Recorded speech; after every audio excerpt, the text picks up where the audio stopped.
It's another new day, I'm feeling great, and I decided to make another bilingual podcast episode. Ho Chi Minh City these days is very quiet, and that's why I decided to open up my doors a little bit just to let noises from the outside come in and invite them into my episode. So if you hear a little bit of chirping from the birds or a little bit of talking from the citizens living in these apartments, then I hope that you don't mind, okay? Because in these days, I think we really need to hear those sounds. So I got the suggestion to make another bilingual podcast episode from one of my students. I'm now working as a part-time IELTS instructor at a nearby local English center, and I've been teaching for only 2 weeks. But ever since I started teaching this class, I have seen so many things that I haven't seen before from the viewpoint of the people who share the same occupation. With that being said, I actually have been teaching English for nearly 2 years now. I started doing this at the end of 2019.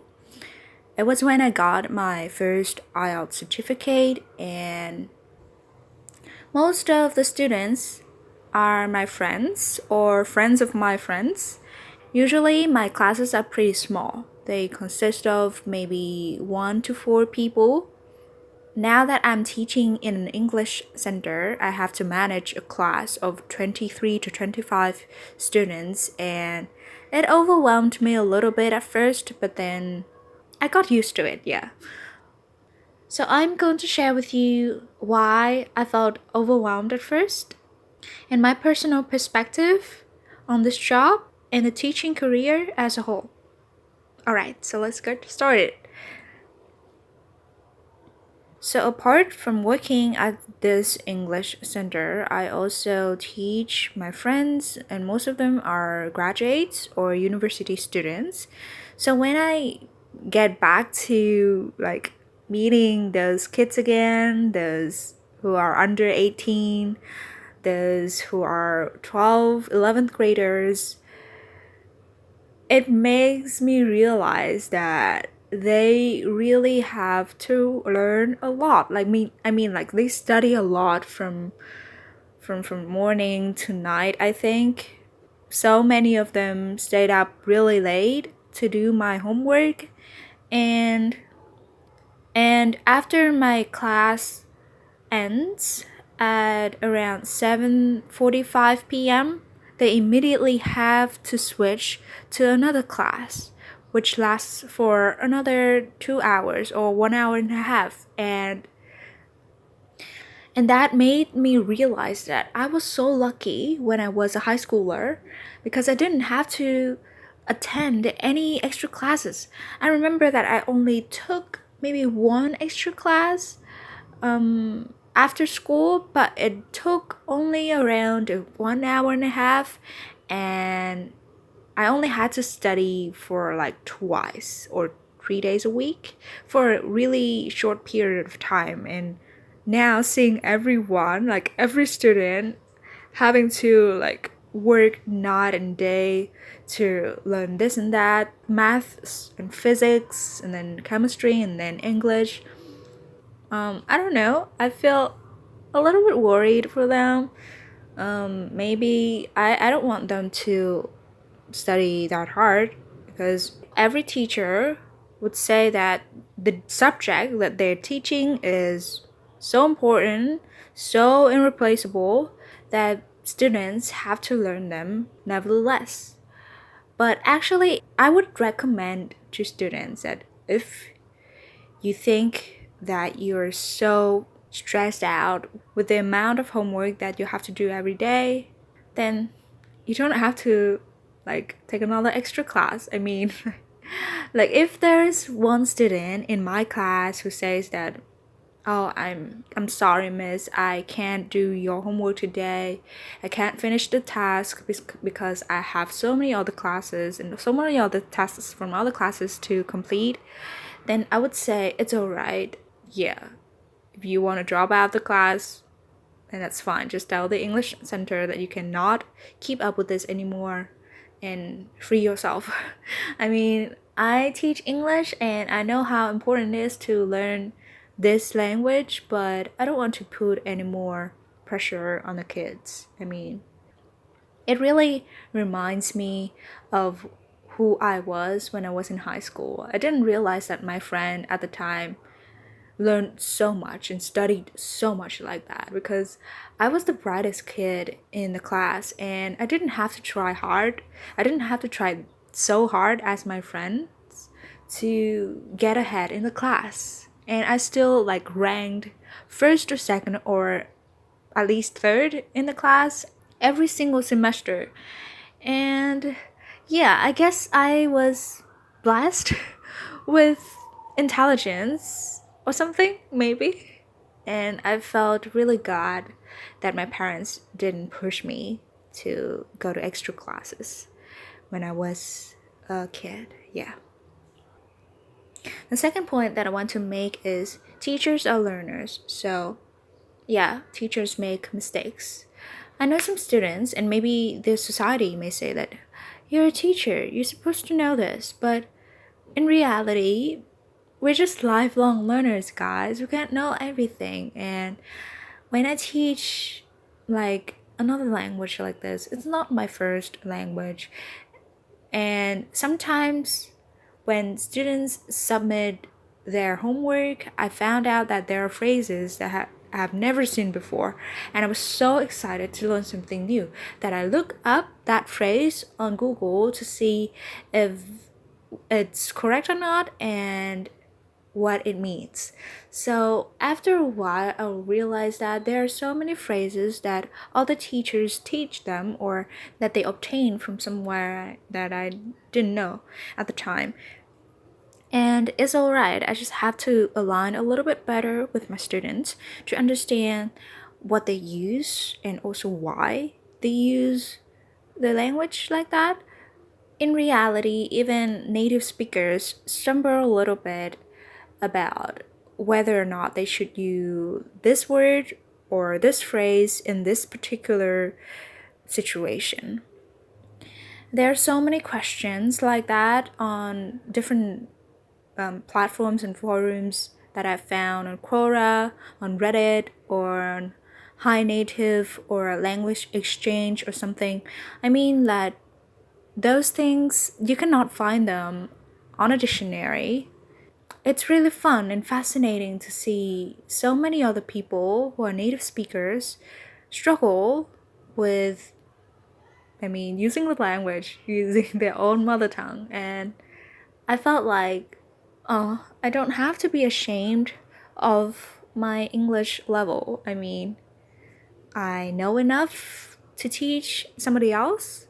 And if I don't know enough about a certain issue or a certain word, I can definitely ask for somebody's help on this because I'm not an expert in a way that I can help every other student because there will definitely be something that I don't know, and that's fine.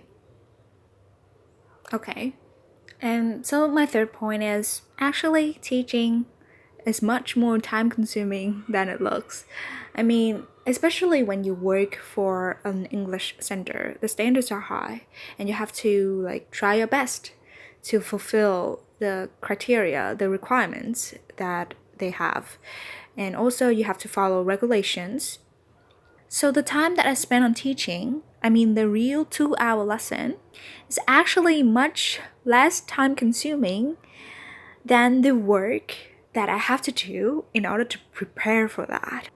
I have to make lesson plans, PowerPoint slides, Facebook groups and group chats, and add everyone in, and then make announcements and post on the group every day to tell the students what to do, convert the slideshows into PDFs and share the files to them, create a link to let the students upload their homework, download the files, and grade the students' homework, and upload the corrected homework so that students can see it and download it and learn it for themselves.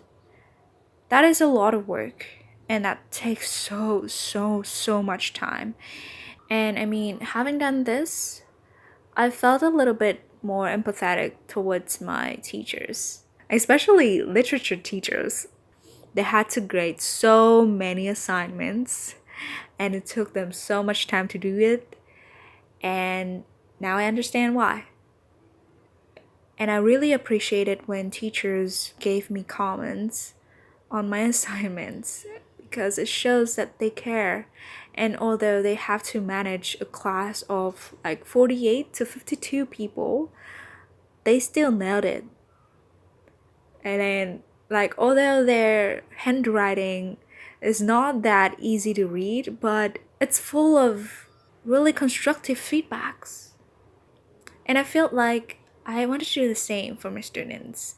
So although it takes me an awful lot of time to do that, still I want to grade it like properly and keep track of their score to see if they have improved or not, and in what way can I help them to do better next time. So this is a dilemma that I think many teachers may have. In order to teach well, they have to consistently upgrade their knowledge. They have to learn more, read more, and apparently if they do that, they may teach better. And that's what everyone wants teachers to do.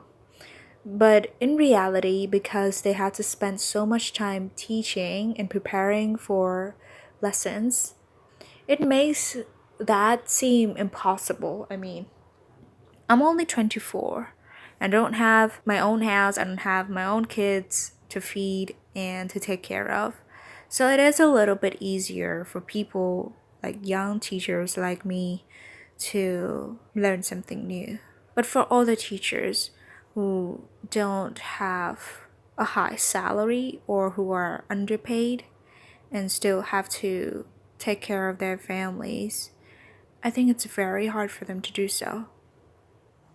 Either they have to sacrifice their time spent on their family to do the work, or they have to have a really supportive family to help them do that, to actually release them from the burden of the housework so that they can have more space and freedom to explore the knowledge.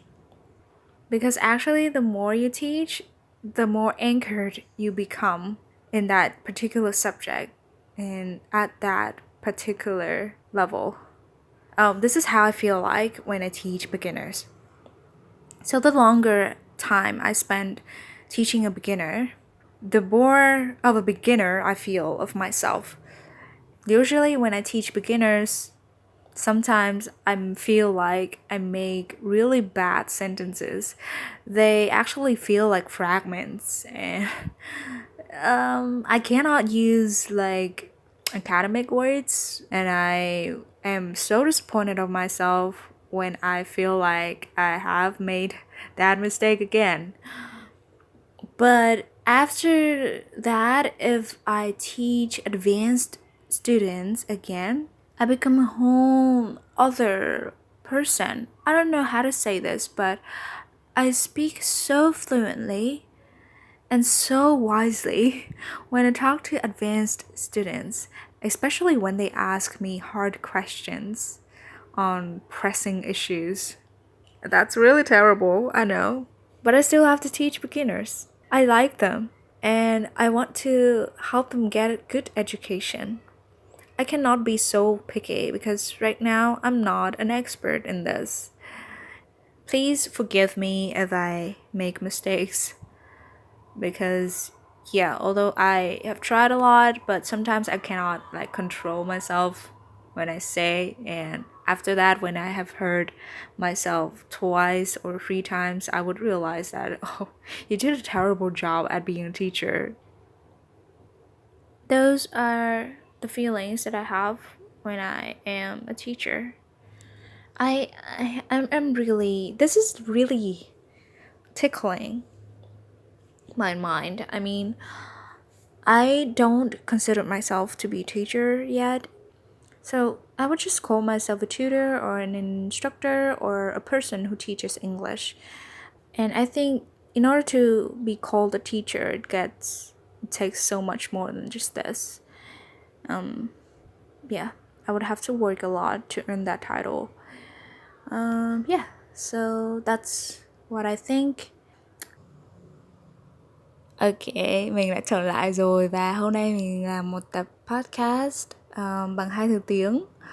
Nãy mình vừa có một màn nói chuyện rất là nhiều xúc cảm về cái công việc mà mình đang làm. Đấy là mình giảng dạy tiếng Anh tại một trung tâm kia ở Gò Vấp. Đến thời điểm hiện tại thì mình mới dạy được 2 tuần thôi. Thế nhưng mà trong quá trình vừa rồi á, mình cũng đã nhận ra được một số điều hay ho từ cái công việc này. Và mình rất là muốn chia sẻ cho các bạn về cái câu chuyện đấy. Đầu tiên phải nói thì mình thấy là cái nghề giáo ấy, nó hay bị yêu cầu là phải biết hết tất cả mọi thứ.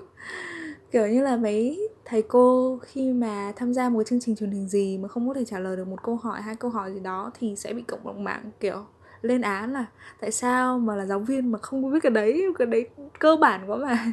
Nhưng mà thực ra mình thấy như thế là hơi quá ấy, tại vì họ cũng đâu phải là thần thánh đâu mà họ có thể biết tất cả mọi thứ, và họ cũng có những cái điểm mù trong mặt kiến thức, thì đấy là một chuyện rất là bình thường thôi. Tại vì cả đời họ được đào tạo để trở thành giáo viên của một cái lĩnh vực này, thì những lĩnh vực khác ấy họ sẽ không có biết, và chuyện đấy là một chuyện hoàn toàn bình thường. Tại vì cuối cùng thì những cái người giáo viên ấy thực ra họ cũng là những người học giống như tất cả mọi người thôi. Họ cũng cần được biết nhiều hơn về thế giới, và họ cũng có những thứ mà họ chưa biết. Thì mình thấy là kiểu cũng không thể nào mà đặt nặng quá vào cái chuyện là thầy cô thì phải biết hết được. Mà với những giáo viên tiếng Anh ấy thì lại càng vậy. Tại vì người Việt mình đâu phải là người bản xứ đâu. Thì khi mà mình dạy ấy, thì mình vẫn thấy là có rất là nhiều thứ mà các bạn học trò của mình, các bạn ấy viết mà mình chưa từng thấy. Ví dụ như là có những cái từ mà mấy bạn dùng mà mình chưa thấy bao giờ, hoặc là có những cái cụm từ mà nhìn rất là lạ ấy. Thì ngay sau khi mà mình thấy được cái từ đó là mình sẽ ngay lập tức mình đi tìm ở trên mạng, rồi mình thử xem là cái từ này nó nghĩa là gì, có dùng được trong cái trường hợp này hay không. Và mình rất là thích khi mà thấy kể cả những người bản xứ nha, họ cũng bàn bạc với nhau, họ cũng bàn luận với nhau, họ cũng tranh luận với nhau về những cái điều này. Ví dụ như là giữa hai giới từ này thì giới từ nào nó phù hợp hơn, dùng to verb hay là verb in. Và những cái đó nó không được ghi ở trong từ điển, nghĩa là nó không phải là một cái quy tắc bất di bất dịch. Thế nhưng mà nó lại xuất hiện rất là nhiều trên những cái diễn đàn kiểu như là Quora, kiểu như là Language Exchange High Native. Thì mình thấy là có những cái kiến thức ấy mà bản thân người bản xứ không hề biết, thì mình cũng đâu cần phải quá gọi là đặt nặng về cái chuyện đó đâu. Mình chỉ cần làm sao mà mình có thể giải thích được cho học sinh hiểu là có những cái việc mà nó là nằm trong cái vùng xám như thế, nó không phải là trắng đen, để học sinh hiểu và học sinh thông cảm hơn cho mình, kiểu như vậy.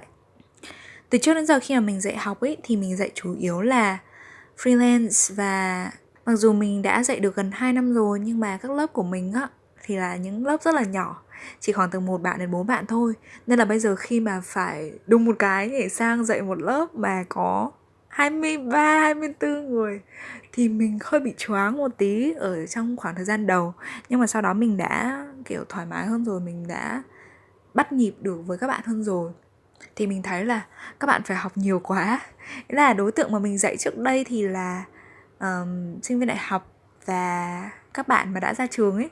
Bây giờ mình tự nhiên mình dạy lại với những bạn học sinh cấp 3 thì mình mới nhận ra là các bạn phải học rất là nhiều. Nghĩa là ngoài cái môn mà mình đang dạy ra thì các bạn phải học thêm toán, lý, hóa, rồi những cái môn khác nữa. Và những cái giờ học đó nó sát dạt nhau ấy. Giống như kiểu mình dạy đến 7:45 tối là sẽ hết ca dạy của mình, thì ngay lập tức là các bạn nói là cô ơi cho em xin phép em ra ngoài trước để em học lớp kia, em có một lớp nữa. Thế là các bạn lại tiếp tục học 1 tiếng rưỡi đến 2 tiếng nữa, cho đến chắc là khoảng là 9-10 giờ gì đấy. Thì mình cũng cảm thấy rất là thương các bạn, tại vì ở cái thời điểm mà mình học cấp 3 ấy, thì mình gần như là không phải học thêm gì cả. Mình chỉ học đúng một cái lớp tiếng Anh kia, mà cũng là ở trường luôn, nghĩa là mình học xong ở trên trường thì mình qua cái lớp tiếng Anh đó, mình học thêm 1 tiếng rưỡi nữa rồi mình về thôi. Và 1 tuần thì mình chỉ học 2-3 buổi như vậy thôi, mình chỉ học đúng một lớp đó thôi, mà các bạn lại phải học quá nhiều như vậy. Thì mình cũng thấy là cũng tội các bạn ghê. Mình phải nói là mình rất là gọi là may mắn ấy, tại vì mình bằng một cách nào đó thì mình gần như là mình không phải học thêm gì cả, mà mình vẫn có thể đứng gọi là trong top đầu của lớp ấy. Nên là nó gợi lại cho mình cái ký ức khá là hay ho về trường cấp 3. Tại vì mình không thể hình dung được là cái thời điểm đó thì bạn bè mình đã phải cực khổ như thế nào về cái chuyện đi học thêm. Thì đấy là cái điều mình thấy được khi mà mình dạy các bạn học sinh của mình ở trên trung tâm. Và cũng có một cái vấn đề này, mình cũng không biết là có phải vấn đề chung của các thầy giáo cô giáo khác hay không, nhưng mà mình thấy như vậy này. Thực ra là mặc dù cái thời gian mình dạy một tiết ở trên lớp nó chỉ có 2 tiếng thôi, nhưng mà cái thời gian mà mình phải bỏ ra để mà làm những công việc khác để chuẩn bị cho cái lớp đấy á, nó thậm chí gấp 3, gấp 4 lần luôn á. Nghĩa là mình phải soạn bài giảng này, mình phải soạn slide này, rồi mình phải lập group chat, lập group Facebook, đăng bài, đăng thông tin, rồi mình lập một cái link để cho các bạn up bài lên, rồi mình lấy bài tập của các bạn về mình chấm, xong mình up ngược lại lên, xong mình kiểu như là trả bài cho các bạn ấy. Đó, xong rồi mình dạy xong thì cái mình phải đổi cái file slide thành cái file PDF rồi đăng lên cho các bạn xem, rồi nhắc nhở, rồi khi mà các bạn inbox các bạn hỏi cái gì thì mình phải trả lời các thứ. Cái quá trình đó nó tốn thời gian hơn rất nhiều so với cái việc dạy 2 tiếng bình thường. Và bởi vì vậy á, nên là mình thấy các giáo viên có một cái vấn đề chung, có một cái nỗi khổ chung, đấy là mặc dù họ biết là họ cần phải tăng chuyên môn, nâng cao chuyên môn của mình để dạy cho nó được hay hơn, thế nhưng mà họ không biết làm cách nào hết. Tại vì có những người như mình đi thì mình còn rất là trẻ, mình không có gia đình, mình không có phải lo gọi là cho con ăn, rồi cho con đi học, rồi nuôi con, rồi dạy con các thứ.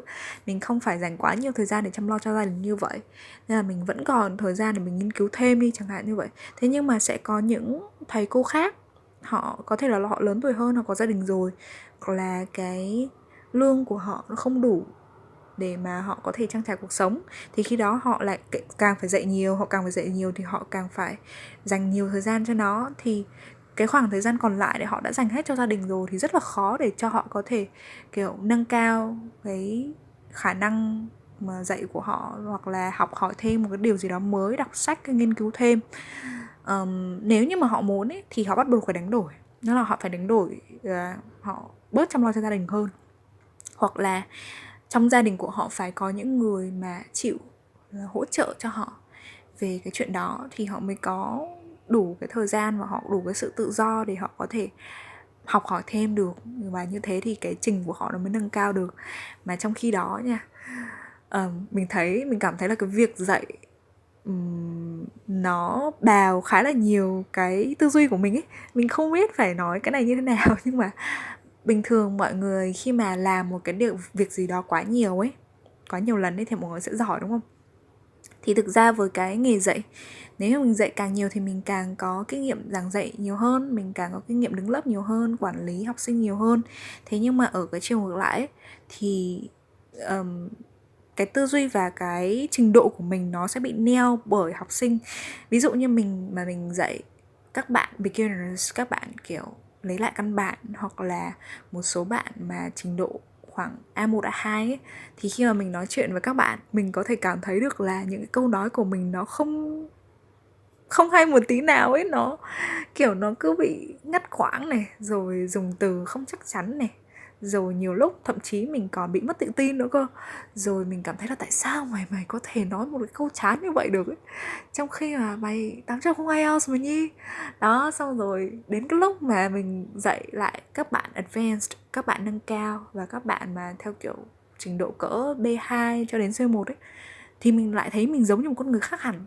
Nhất là khi mấy bạn ấy đặt cho mình những cái câu hỏi hóc búa, những cái câu hỏi mà mang tính tư duy cao, những cái câu hỏi mà trừu tượng ấy, thì mình trả lời kiểu liến thoáng, và mình dùng những cái từ mà gần như mình chưa bao giờ dùng, nhưng mà những cái từ rất hay, những cái từ rất là academic, những cái từ rất là học thuật. Thì mình mới thấy là thực ra mình rất là thích dạy cho tất cả các bạn ở tất cả các trình độ. Không phải là mình không muốn dạy cho các bạn beginners đâu, không phải mình không muốn dạy cho các bạn mà kiểu cơ bản vỡ lòng đâu, nhưng mà nói như vậy á nghĩa là mình sẽ phải bằng một cách nào đó mình thoát ra khỏi được cái sự neo đó, và điều đó thì lại là rất khó, vì thực ra thời gian mà mình để dành cho việc dạy ấy, nó cũng khá là nhiều. Nên là cái số tiền mà mọi người phải bỏ ra để trả cho giáo viên ấy, nó không chỉ là trả cho công sức của giáo viên, mà nó còn trả cho cái gọi là sự ăn mòn. Nó giống như kiểu giáo viên là một cái động cơ ấy, và các bạn đang trả tiền để được sử dụng cái động cơ đấy, và động cơ nó có một cái sự hao mòn nhất định ấy. Thì mình cũng cảm thấy là cái não mình nó bị hao mòn đi một chút ít khi mà mình đi dạy. Không biết là sau này khi mà mình thi lại IELTS thì mình có đạt được cái mốc điểm 8.0 đấy không nữa. Mình thực sự rất là lo lắng về chuyện này, nhưng mà mình hy vọng là cái điểm của mình nó sẽ không trượt xuống, và mình sẽ cố gắng để mình có thể duy trì được mức điểm này. Thực ra mình không có gọi bản thân là giáo viên hay cô giáo gì đâu. Mọi người khác, mọi người có thể nói mình như vậy, nhưng mà mình không có nghĩ như thế. Mình chỉ nghĩ rằng là mình là một người gọi là tutor, người hướng dẫn, là người đứng lớp. Vậy thôi. Chứ còn nếu gọi mình là giáo viên thì mình sẽ không dám nhận. Tại vì đối với mình đấy là một cái danh xưng rất là lớn, đấy là một cái trách nhiệm rất là lớn. Và để đạt được đến cái mức mà có thể được gọi là giáo viên ấy, thì mình còn phải trải qua rất là nhiều thứ. Không thể nào mà chỉ gọi là đi dạy hoặc là làm gia sư được khoảng tầm 1-2 năm mà có thể tự kiểu như là vỗ ngực xưng tên như vậy được. Và mình cũng cảm thấy bình thường thôi, không sao hết. Với mình thì khi mà mình không có một cái danh xưng lớn ấy, nó sẽ không có sự ràng buộc. Và trước giờ mình, như mình nói, mình cũng hơi loay hoay trong cái chuyện mà đi tìm một cái danh xưng cho bản thân. Nhưng mà đến bây giờ mình cảm thấy là cái điều đó nó không còn quan trọng nữa. Chỉ cần mọi người nhớ đến mình với cái tên của mình thế là đủ. Chỉ cần mọi người nhớ là mình là ai, và mình có thể làm những công việc gì, mình có thể làm gì để giúp đỡ họ, rồi mỗi lần khi nào mà họ cần thì họ nhắn mình, rồi mình có thể hỗ trợ họ, thế là được. Yeah. Hôm nay tự nhiên mình cảm thấy vui ghê. Mình thường rất là ít khi nào mà làm podcast vào một buổi sáng, nhưng mà sáng hôm nay trời rất là đẹp và bên ngoài chim hót rất là hay. Mình đã quyết định là mình đóng cửa, nhưng mà mình vẫn để hở một xíu để âm thanh bên ngoài có thể lọt được vào cái podcast này. Và bây giờ thì Sài Gòn yên ắng quá rồi, một ít âm thanh chắc là cũng không sao đâu ha. Mình hy vọng là trong thời gian tới các bạn sẽ cảm thấy vui vẻ hơn. Mặc dù là mình phải ở nhà, nhưng mà mình nghĩ rằng là mọi chuyện rồi sẽ ổn thôi.